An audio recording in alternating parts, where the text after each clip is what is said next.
What is going on, guys? We are live. It is the Commissioner Corner Podcast, episode number 23, Friday, September 15th. And it's feeling good. MBL Season 26, Week 8. Is the stream on right now? Are we live? Are we live? Oh, we're live. We're live, baby. Oh, we're live. It's going to be a good show today. As I said, episode number 23. I'm joined alongside my co-host, Lipp the Ripper, Commissioner of the Madden Bomber League. Also, behind the scenes pulling the strings is Delvar. We're going to get around the league real quick. Today's Friday, so it's a podcast day, Commissioner Corner Podcast. But tomorrow, building the franchise Detroit Lions. It's time, Lipp. Every Saturday from here on out, each and every Saturday, building the franchise Detroit Lions. Episode number 5 is going to come out tomorrow. Lipp, what are your thoughts on the show? I think the show is a great way to take a look into a franchise, and especially a franchise that has so much success like the Detroit Lions. Each week you've got to make decisions. You've got to pick players that you want to develop, that you want to keep on your team, that you want to play.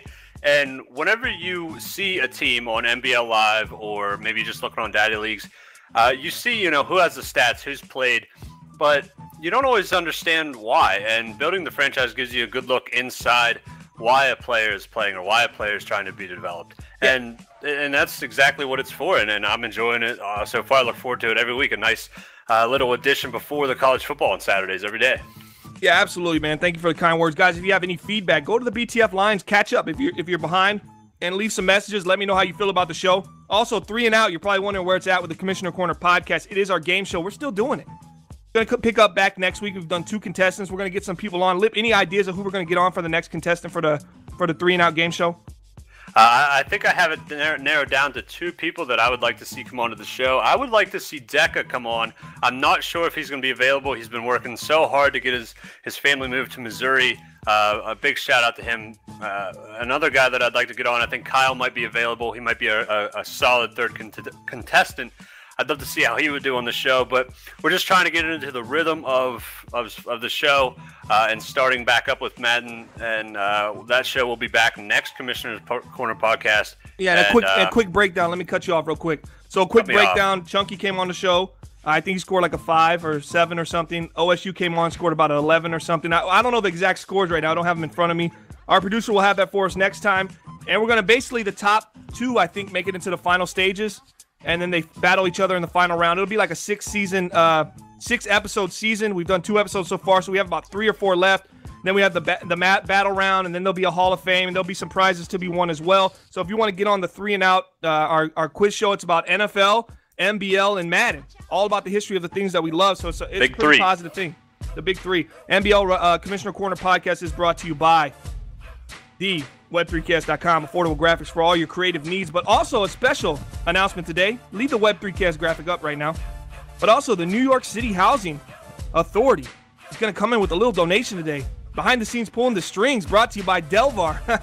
He came in big and strong today. Got a $5 donation to the Commissioner Corner Podcast from the New York City Housing Authority, keeping your cold water cold and your hot water hot. At least that's what their motto is. Delvar's on the scene, so you don't know when that's going to be.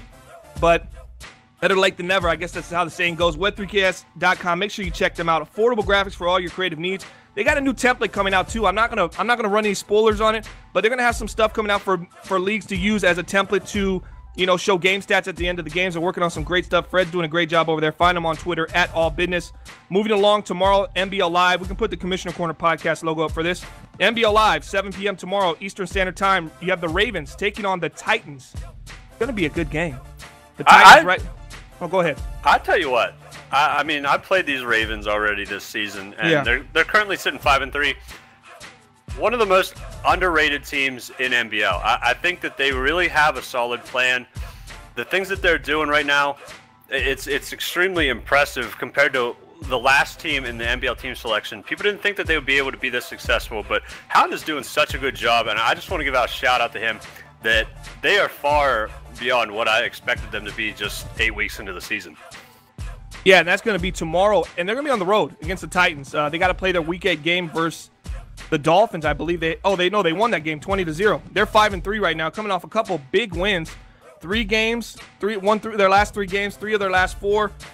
Looking good. Win against the Bears 20-3. They defeated the Vikings 24-20, and the Dolphins 20-0 on a shutout. They're going to be on the road against the Tennessee Titans, who are 5-3. Former owner of the Cincinnati Bengals. Sonny Weaver?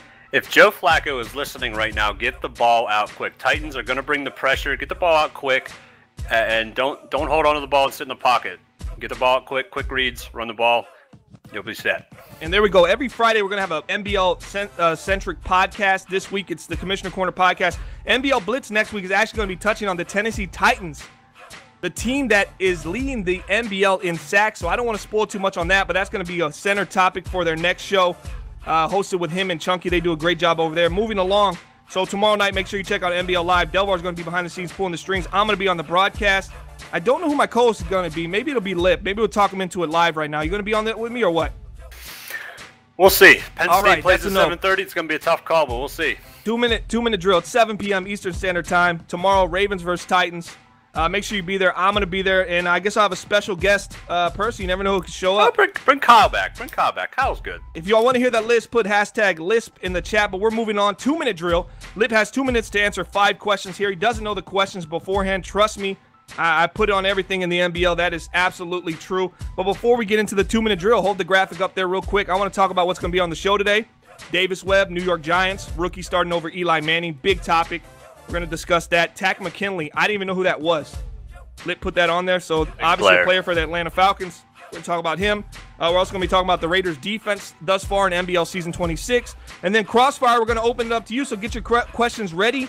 Hashtag New York City Housing Authority, and then leave your question, and Delvar will pick those up for us. And yeah, we're gonna move on now. 2-minute drill, guys. Let us know how the mic sound quality of the podcast in the chat. As always, let us know. 1 to 10, 10 being the best, 1 being keep it to yourself. All right, 2-minute drill with Lipp. Here we go. Tomorrow night, NBL Live broadcast number. What number is it, Lipp? That's your first question on 2-minute drill. 125? I don't think so. Is it? We're going to have to find that out before we move forward. It is 100% 125. Okay. NBL Live broadcast number 125 tomorrow. Titans versus Ravens. Ravens on the road. Who wins that game? I want to take the Ravens so bad. I think that they are smart enough to put it together and beat this Titans defense. It's not complicated. You just got to see through the blitzes. I'm picking the Ravens. I think it's going to be a close game. I'm going to say 20-14 Ravens.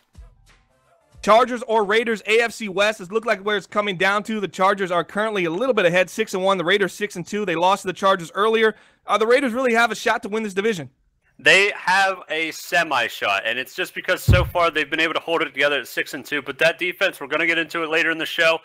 That is a major question mark, and I think that's going to be a huge liability against the Chargers, so I'm going to have to go with the Chargers. Russell Wilson coming back right after tonight. He's going to be playing against the Buffalo Bills. He makes his return in Seattle, coming off a big injury. They maintained without him. They're 5-1. Are they a contender or a pretender?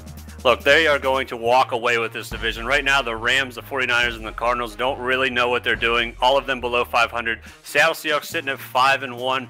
6-1 after tonight, I believe. I think that they will walk into the playoffs easily.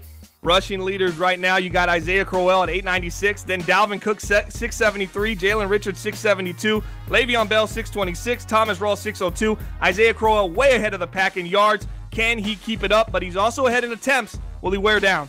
I think that this whole thing is overblown. Isaiah Crowell has had 140 attempts. Dalvin Cook's only had 84. The yards is different, but Dalvin Cook averages 8 yards a carry. If they keep pounding the rock with him, they'll have success. Isaiah Crowell's just the only thing the Browns have on their offense right now. Colts, Malik Hooker, 8 interceptions by week 8. Can he defeat the NBL current record? Find it on 365.maddenbomberleague.com. It's 14 by middle linebacker Brandon Marshall of Porter's Denver Broncos in Madden 17. Can he beat that record of 14? He's already more than halfway there. Absolutely. I think that this guy has a special nose for the ball that we haven't seen in a long time. He's not only going to break that record, he's going to be the defensive player of the year for the AFC. And I think that this is a major cornerstone building block around this defense that the Colts need to get back to success. And that's it. That's going to wrap it up. So he's a yes for Malik Hooker.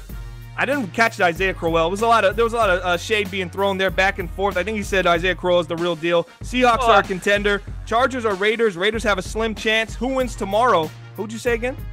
I took the Ravens. I like the Ravens. You took the Ravens as in a little bit of an upset, some would say. I mean, third in the division right now and arguably one of the toughest divisions in the NBL. They're very tough. AFC North. What's that? They're a tough team. I think that the Titans are going to look over them, and they shouldn't because the Ravens, they actually play very tough defense, and they're not too bad on offense. All right, guys. that's going to do it for the 2-minute drill. Lipp passes with flying colors as usual, giving some great information about the teams ahead. We're going to move forward, but before we do, I want to give a big shout out to the grid right now. Top 5 was released today, and a guy I really like moved up, Captain Planet 4. He's number 1 on the list. He's what I like to call the top prospect for the MBL right now. We've seen a couple get to that top spot, make a couple mistakes, and fall off. But the list right now goes as follows. Captain Planet's number 1. Hitman's number 2. TDM X Maverick is number 4. 3's going to be open. They're saying there's a huge difference between 1 and 2 in the rest of the pack. And Fella Blitz is number 5. So big shout out to them guys right now. Also honorable mention with the T Wayne, former MBLer, and 21 Falcon, who's the Ravens in grid, I believe. Been doing a great job, so keep up the great work, guys. Big shout out to Grid. And Captain Planet 4 with the $31 donation today.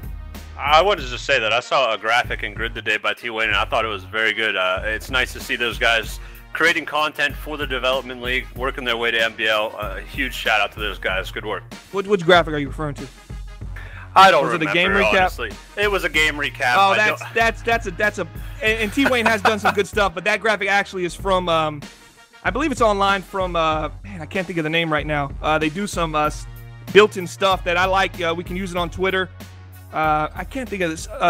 Game recap wizard, I believe, something like that. Guys, help me out in the chat.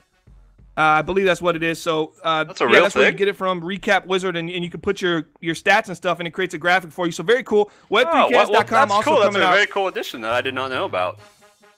Yeah, 2 people didn't know. Lost in the sauce, man. You got to keep your your ear to the street. That should have been a 2-minute drill question, because I would have failed on that. Yeah, absolutely. Web3cast also looking to do some stuff like that coming up. So stay tuned to that. We'll be promoting that as well. Moving along, we're going to talk Davis Webb. I actually played against him recently. I was very impressed by the rookie. I still don't understand the start of Davis Webb, but let me give us some stats real quick before we get into our opinions here. The Giants are doing fairly well. What's the record right now? Anybody know? Oh, While we look for their record, the Davis New York Webb, Giants, 13 touchdowns, 5-2. So a 5-2 record led by a rookie throwing 70% completions, over 1,600 yards, 13 touchdowns, 8 interceptions, 114 QBR, puts him in the top 5. 6'5", 229, prototypical, University of California. Guy can get it done, and he's got a strong arm. The only problem, I'll let you voice your opinion. You have more of a positive exchange about Davis Webb being here, and you're buying the hype right now. Yeah, I'm absolutely buying the hype. Look, we all know Eli Manning has done some good things. 2 Super Bowls, Eli Manning has his name, and that is what it is, but it is time to move on. Well, no Super Bowls in the NBL. No Super Bowls in the NBL, but I'm saying people think of that whenever they think of Eli Manning. No success in the NBL whatsoever. Pretty much a failure in NBL. So instead of, and he's 36 years old, instead of wasting your time on Eli Manning, it's time to get a guy in there that can start building around the offense. You have OBJ, you have a nice tight end in Ingram, I believe, and of course Sterling Shepard. And then Brandon Marshall, a veteran to lean on. So why not go with the guy Davis Webb? And he's doing such a good job. At the time this graphic was, the time that we were talking about making this graphic, he only had 5 interceptions. In the last 3 games, he's thrown 1 pick in each of the games. And that's okay for a young rookie. So 13 touchdowns, 8 interceptions might look kind of questionable. But whenever you're talking about a rookie, it's a really good start to this season, and once he builds himself up, his confidence and his timing with these receivers, he's going to be a stud. And I think that they're going to make the playoffs and be in the playoffs every year for a long time with Davis Webb. My only concern is the value that you lose when you don't play Eli Manning, a veteran quarterback, a guy who can make all the throws and get guys involved who are at the tail end of their career. I mean, look at Brandon Marshall this season, 4 catches, 65 yards. I know he missed some time. He played against Detroit. He played against me week 2. He was 1 catch, 20 yards. I think he went down that game towards the end.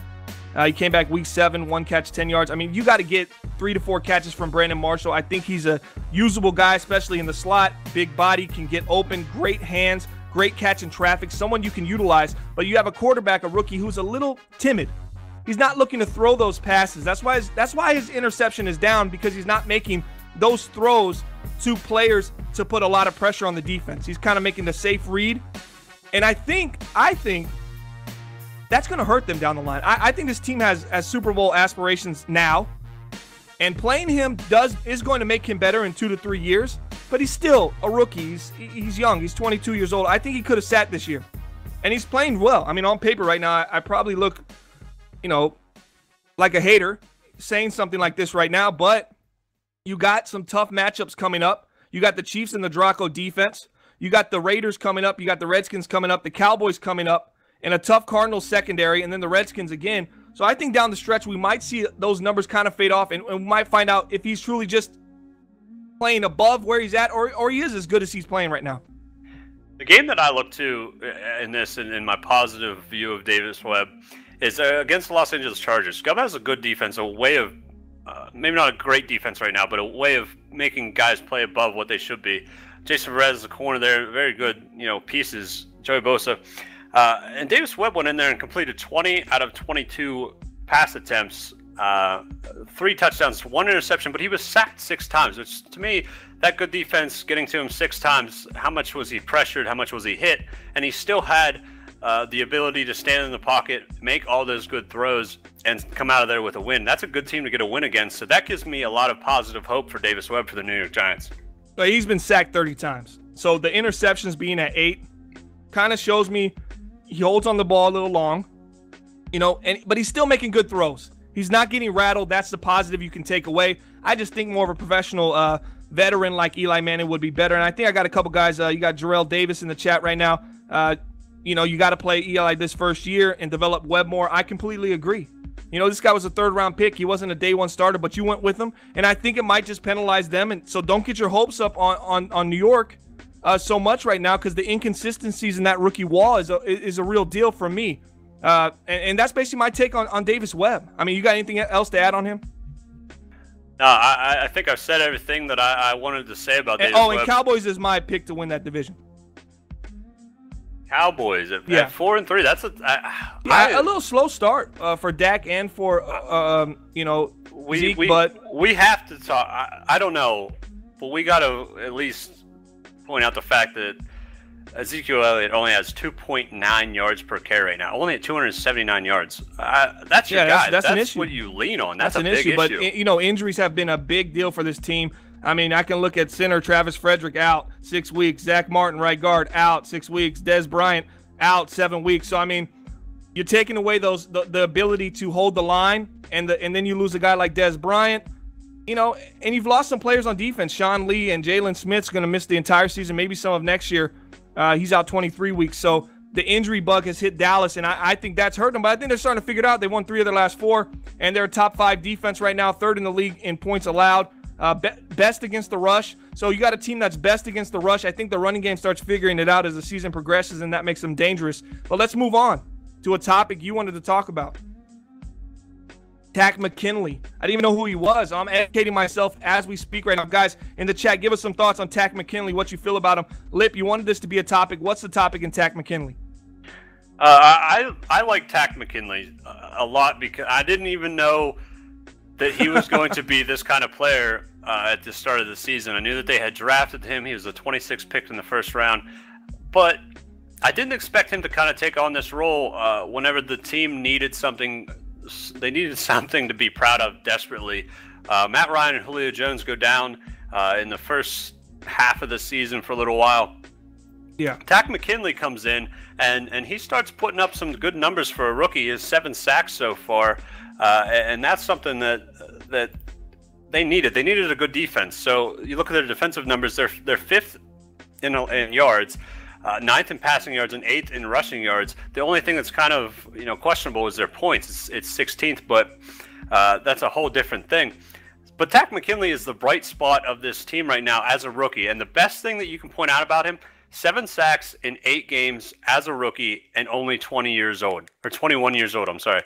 This guy has everything that you want in a pass rusher, and I think that defensively they have some good corners. They have some other good defensive players, but Takk McKinley is a guy that you can really build around, and it all starts with a pass rush, and that's where I wanted to point him out and kind of spotlight him here on the Commissioner Corner podcast. So why trade for Charles Tapper then? Why trade Dallas for Tapper to play DN for you if you have such a sensational 21-year-old Takk McKinley coming in, 1st-round pick?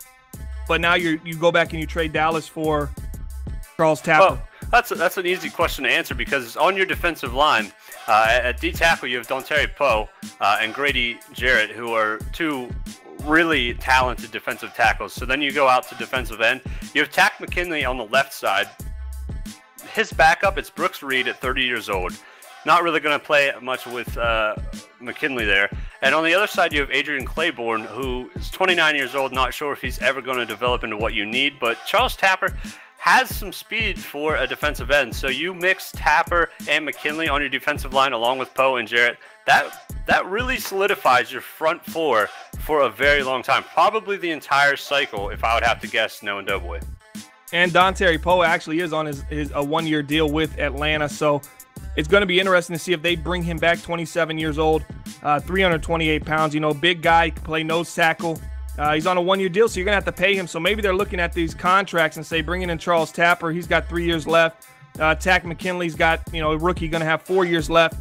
And then we got Grady Jarrett underneath him with a couple years left, and these guys are barely making $1 million. So maybe it was an opportunity to bring in some youth and essentially low contracts to sign Poe and keep this defensive line together for quite a while, because, I mean, the age is on him. Tapper, 24, Takk McKinley, 21, Dontari Poe, 27, Grady Jarrett, 24. But, yeah, McKinley's been a surprise this far, especially for a team that lost Julio Jones and Matt Ryan early and had to rely on their defense. And you look at it, they walk away 3-3, and now they're getting their players back. So you got to feel happy if you're Atlanta. Yeah, and this defense is what they relied on, and it started with Takk McKinley. And we talked about the front four. You look at the front seven as a whole. Behind those four guys that we've already talked about, you've got Vic Beasley at left outside linebacker. You've got a guy named Duke Riley, another rookie, at right outside linebacker. And then, of course, you've got Deion Jones at middle linebacker. Those are all solid young guys. They're all very fast. This is a fast defense. It might be the fastest defense in NBL. And as well, they're all so young and talented that you can build around them for a long time. And that's not even considering the fact that you've got Desmond Trufant, Robert Alford, and Jalen Collins in the secondary. Yeah, so phenomenal secondary. You've got so much We played them talent. earlier. They're Absolutely. so fast. Athleticism is a key for Atlanta, and when you got a guy like Takk McKinley on the defensive line, that just adds to that athleticism, to that defensive unit in the secondary that gets so much pressure. So on defensive line, they got McKinley, they have Dontari Poe, now Tapper, so they're adding some speed with some strength and some weight to go along with those speedy linebackers and that really extremely talented and fast athletic secondary in Atlanta. So a lot of big things from Atlanta. Moving forward, I'm done with the Takk McKinley. I mean, I'm impressed by him. I'm interested to see us watch him. Maybe Blitz will pick him up as far as another topic moving forward, because, man, this guy could be Defensive Rookie of the Year in the NFC. And that's why I wanted to spotlight him, because in a time where you had nothing to look forward to on offense with Matt Ryan and Julio Jones down, you had nothing to look forward to. Instead of just trying to get through, you say, okay, let's try to build the defense. You mentioned the trade with Tapper, and then we talked about all those other guys. That was a way of building this team while you still had some struggles on the offense with those two stars being out.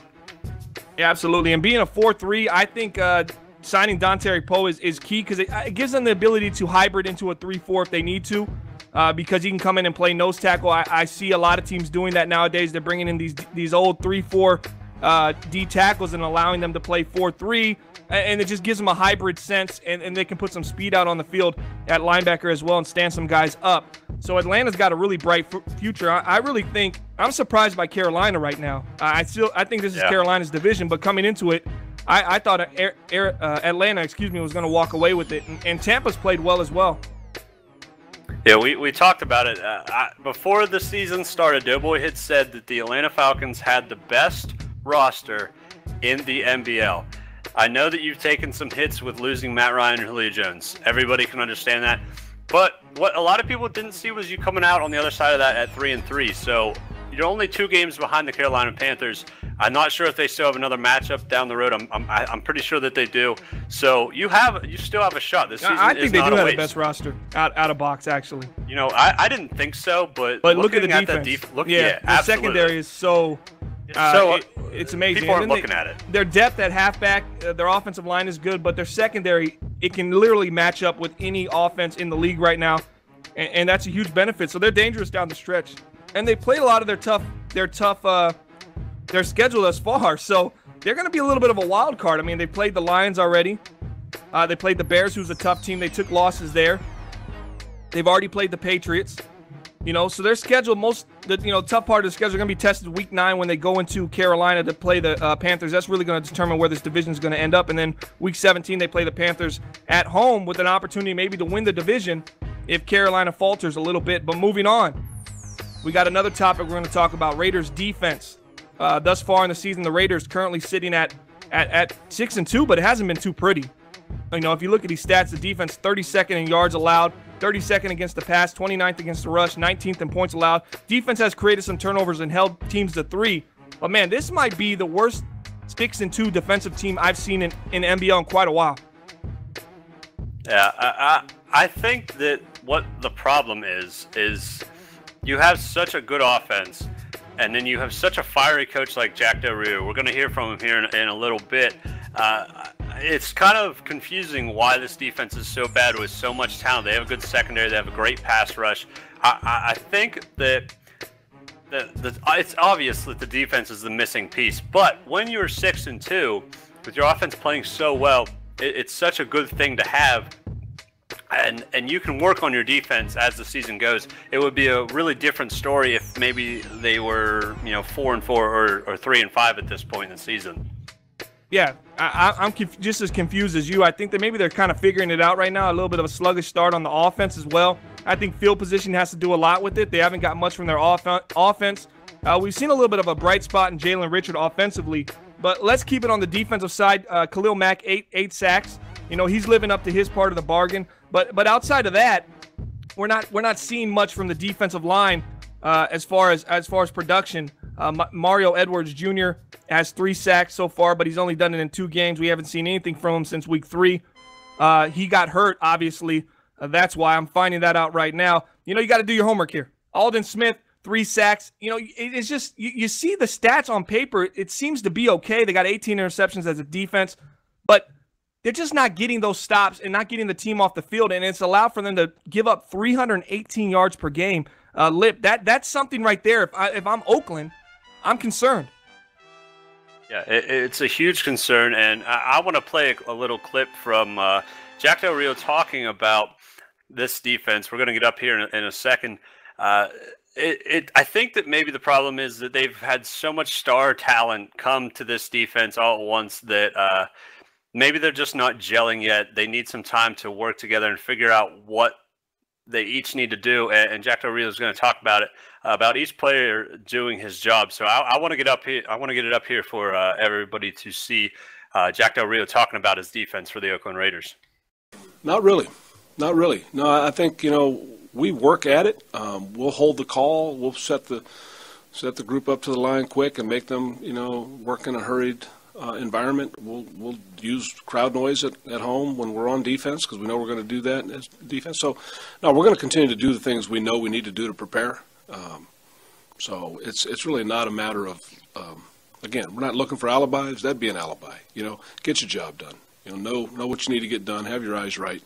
Get your job done. Yeah, I think it's a shared responsibility. That's why I say priority 1 for us to make sure our guys have their eyes right and have the call on time, all those things, all shared. We're all in it together, and we'll get it turned around.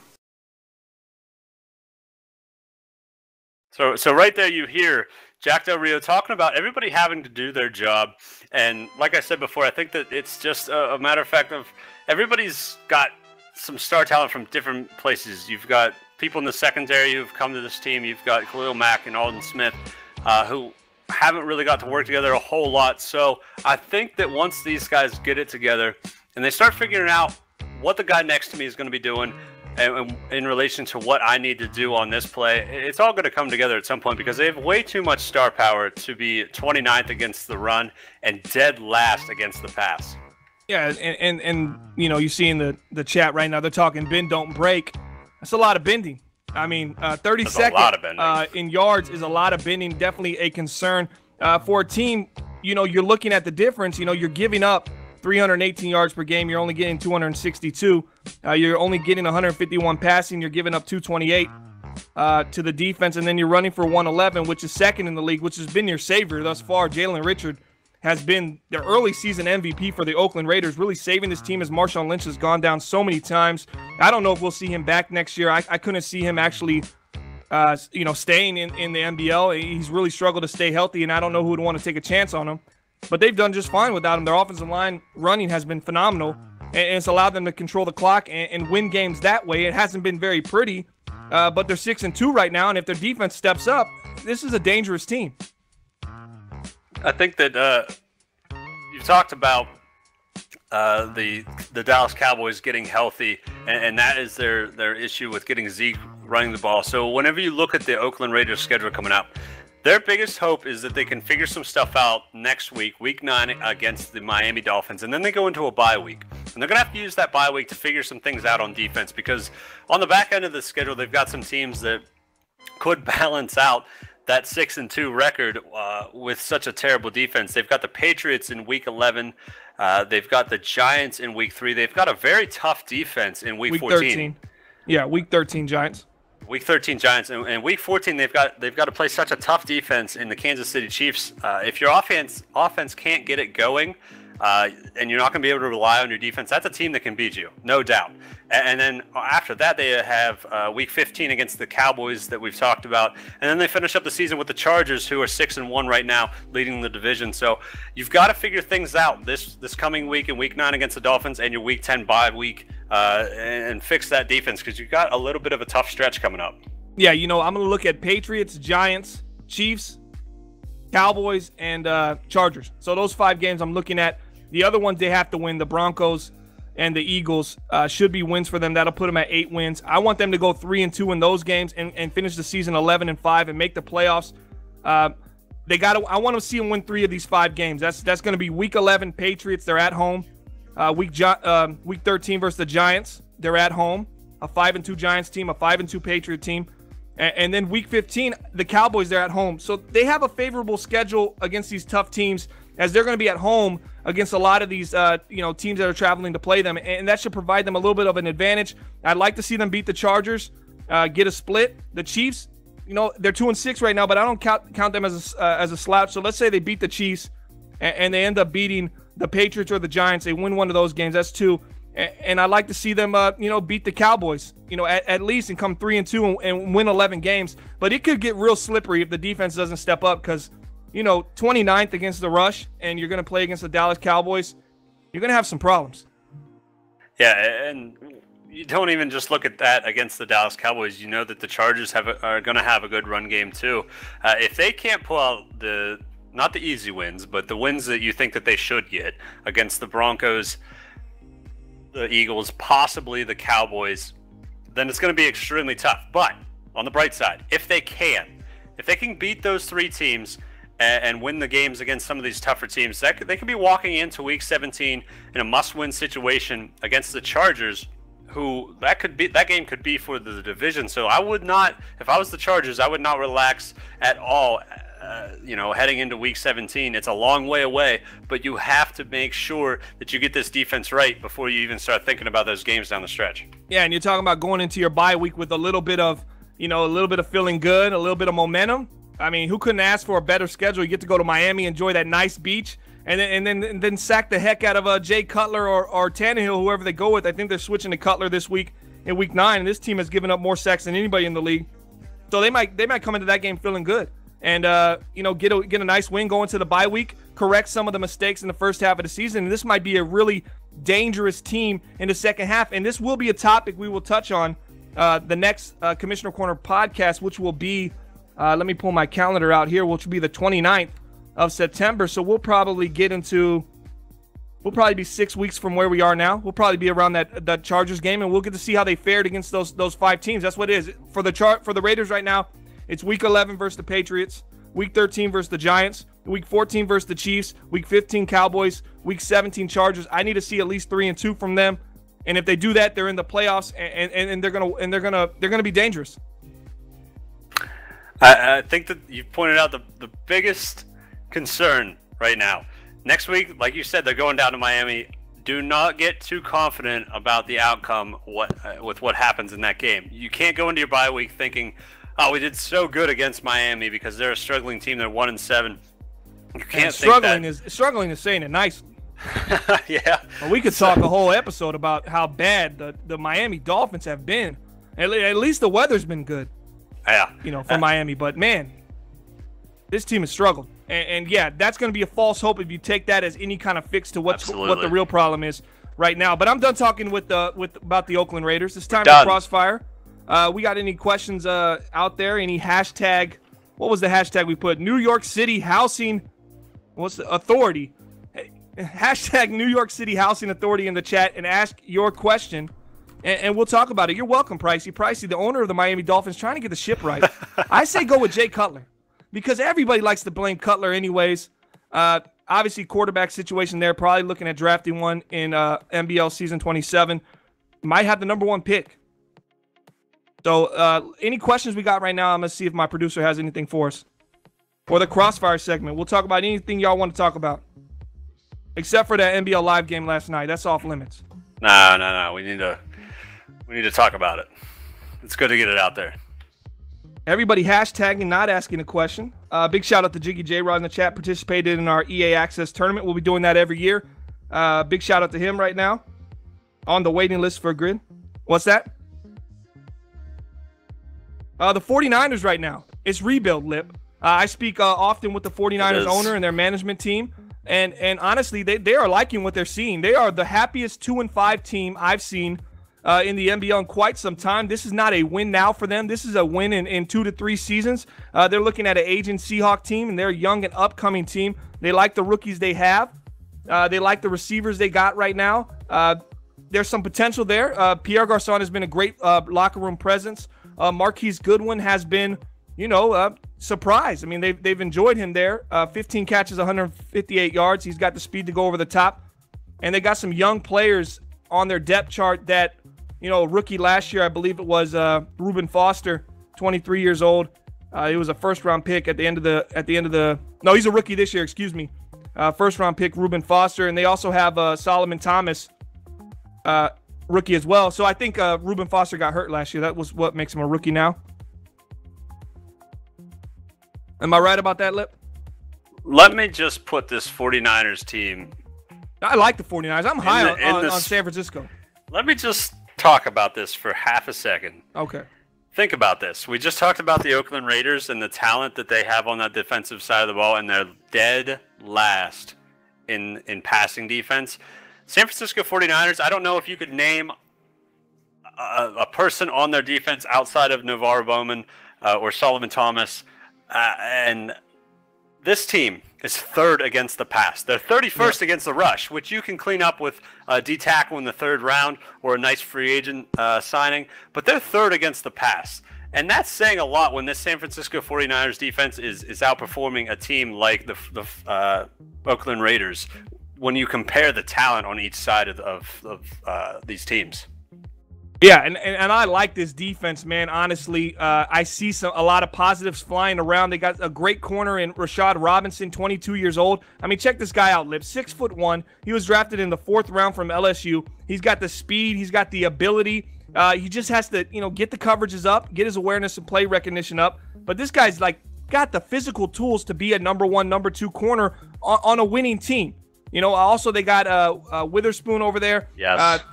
Another corner that I like, 6'3", 190. A lot of size corners with the athleticism, and that's a great starting point. That is a hugely underrated thing. You look point at Witherspoon, 6'3", a very fast 40 time. I think that this guy needs to improve. And can jump out the gym. Absolutely. I think if this guy works on his zone coverages, I'm not quite sure that he exactly knows how to read the quarterback whenever he's playing in zone defenses. But whenever he's a man, he's a good corner.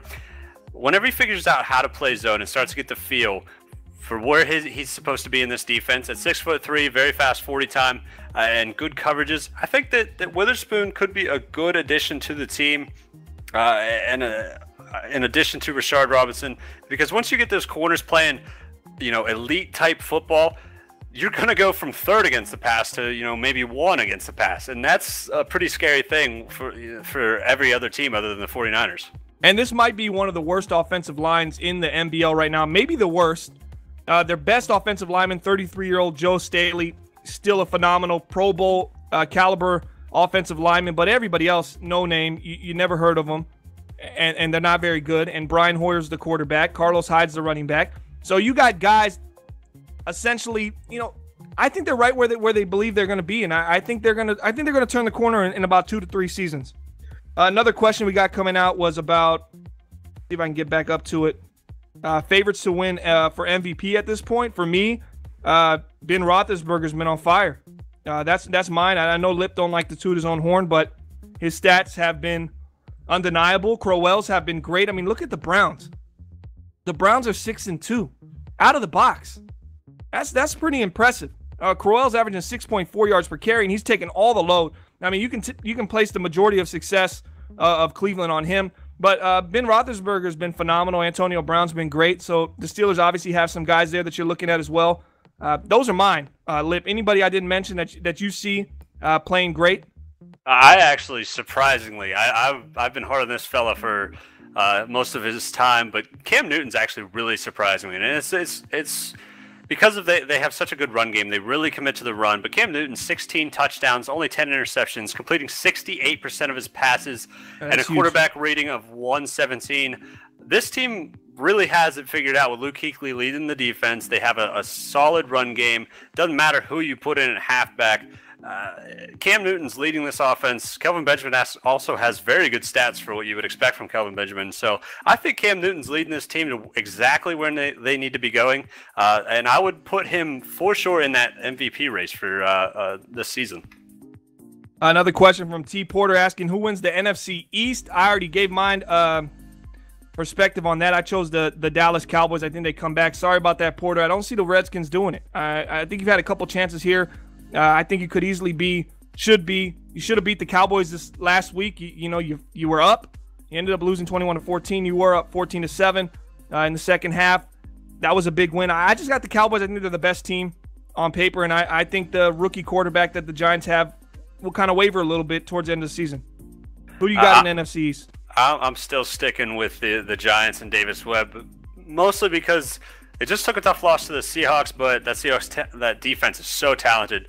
Rookie quarterback, might not have any idea what's going on against that defense, but they've got their bye week now. The Giants are going to go against the Rams, the 49ers, the Chiefs, Redskins, Raiders, Cowboys, Eagles, Chargers, and Redskins again. I think that schedule's too easy. They only have a 1-game lead right now, but I think that schedule's too easy for them to completely collapse. So I'm definitely going to take the Giants this year. Hopefully we see some improvements on the health side for the offensive line for the Cowboys, and Zeke Elliott can start running wild like we know he can. But right now this season, I'm going to take the Giants. All right, another question coming out of the chat. Jarrell Davis asked about the MBL Live broadcast number 124 last night. Lions versus Steelers ended up being a blowout. He said, what cheat code did you put against Bomber last night? I can speak for myself there. Tough Pittsburgh team, best team in the league. I said that going into that. It was a tough game, and I thought we made a nice little run at the end of the second half. We decided to be aggressive, go for the 7 instead of the 3. Regular season, man, that's what we're trying to do. We're trying to build some confidence in the red zone. We didn't get it done. We walked away with nothing. So ideally, a bad decision there. And then in the second half, a couple bad throws and missed opportunities, and the 2 pick sixes from Stafford, hurt the team, and he took advantage of it. 41-14. I feel like it was closer up until a certain point, and then they're just so talented and so explosive. You can't have mental errors against Pittsburgh, and that's what happened. A lot of mental errors, and on defense, our defense didn't make any consistent plays. A couple big plays end of the half. I think Lipp threw an interception. We drove down. It ended up with that 4-second. Do I kick the field goal or go for the 7? That was probably the biggest play of our defense made. I think they actually made a fumble to start the third quarter. Actually, I'm sorry. So a couple back-to-back little time frame where we played well, but we still got a really young team. We're playing Tease Tabor. You'll see it on Building the Franchise Detroit Lions, and we're trying to get our guys right and trying to figure out what works best for us. But we knew it would be a challenge playing the number 1 offense in the NBL right now. Yeah, I think that I don't think anybody expected the Steelers defense to play as well as it did. But the big thing was that Le'Veon Bell just kind of took over that game, and late in the fourth quarter, not just Le'Veon Bell, but also now Davis and the offensive line were able to take a large chunk of that game out with successful runs.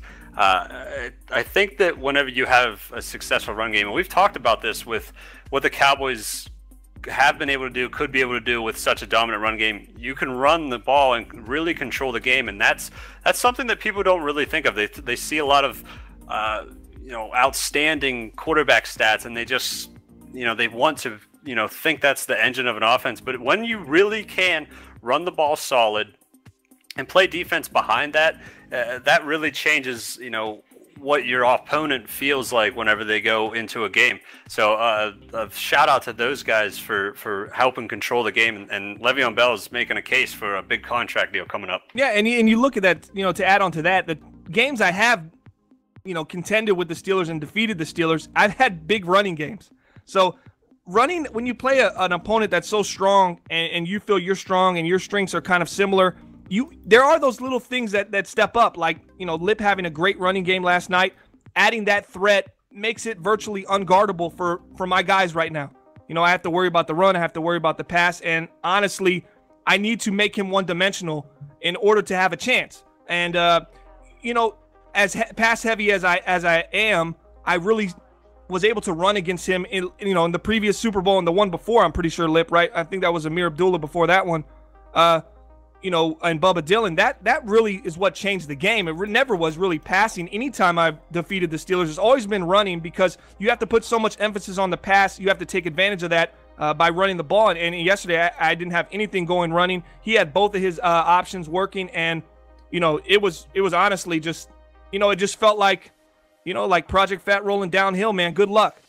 All right, so moving forward, we got another question in the chat. I think it is about biggest injury that has affected a team so far. I'm going to have to say Atlanta Falcons 100% right now, even though the Cowboys is right up there. But losing Julio and Matt Ryan, I think Matt Ryan probably more importantly, just because the backup quarterback in Atlanta is not, Kevin Hogan is not very good. He didn't throw one touchdown in the 4 games he started. So there you go.